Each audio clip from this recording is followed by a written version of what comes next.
안녕하세요, 여러분. 오늘은 최근의 일별 뉴스를 요약한 내용을 전달해 드리겠습니다. 각 주제별로 세세한 내용을 들려드리니 편안하게 들어주세요.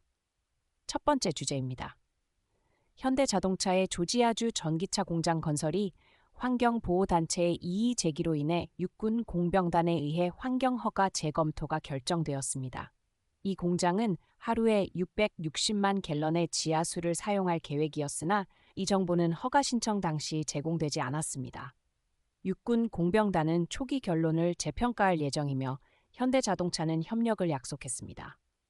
두 번째 주제입니다. 플랫폼 X의 AI 챗봇 그로키 선거 관련 잘못된 정보를 퍼뜨린 후 미국의 5주 선거관리기관이 개선을 요구했습니다. X는 그로키 선거 관련 질문에 답변하기 전에 보투저부를 방문하라는 메시지를 표시하도록 변경했습니다. 그러나 AI성 이미지 문제는 여전히 해결되지 않았습니다. 세 번째 주제입니다. 미국 연방준비제도 제롬 파월은 이자율 인하가 임박했다고 발표했습니다. 이자율이 내려가면 대출 비용이 감소할 것입니다. 시장은 페드가 9월 회의에서 이자율을 인하할 것으로 예상하고 있으며 인하폭에 대해서는 의견이 분분합니다. 경제학자들은 인플레이션이 감소하고 경제가 둔화되고 있어 이자율 인하가 필요하다는 데 동의합니다.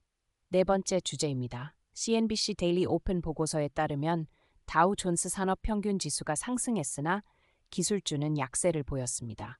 중동 지역의 긴장 상태로 인해 원유 가격이 상승했고 보잉은 우주사업 부문의 어려움으로 인해 매각을 고려 중입니다. 금 가격은 연방준비제도의 금리 인하 기대감 속에서 조정을 받았고 미국의 10년 만기 국채 수익률은 상승했습니다. 다섯 번째 주제입니다.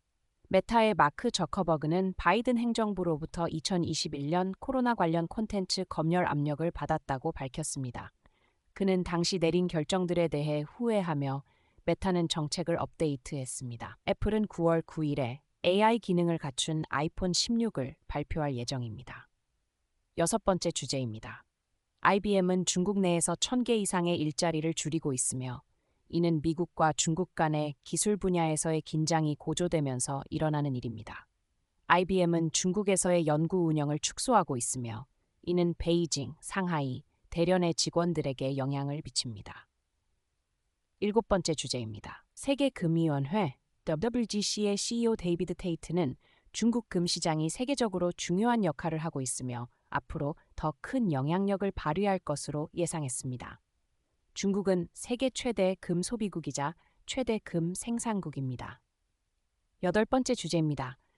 미국의 지중해 레스토랑 체인 로티가 재정 재조정을 위해 파산 보호를 신청했습니다. 이는 새로운 투자자를 찾고 재정을 재정비하며 매장 운영을 지속하기 위한 조치입니다. 아홉 번째 주제입니다. 영국의 소매 가격이 2024년 8월 첫 주에 전년 대비 0.3% 하락했습니다. 이는 거의 3년 만에 처음으로 가격이 떨어진 것으로 음식물 인플레이션이 완화되고 소매업체들이 할인을 제공한 결과입니다. 열 번째 주제입니다. The National Flood Insurance Program NFIP 9월 30일까지 재승인되어야 새로운 정책을 발행하거나 기존 정책의 범위를 확대할 수 있습니다. 만약 승인이 지연되면 홍수 위험이 있는 지역에서 주택 판매와 재용자가 방해받을 수 있습니다.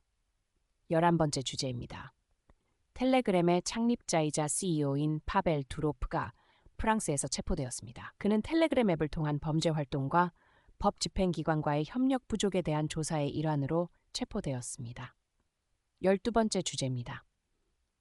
캐나다는 중국산 전기차에 대해 100%의 관세를 부과하고 중국산 철강 및 알루미늄에 대해서는 25%의 관세를 부과하기로 결정했습니다.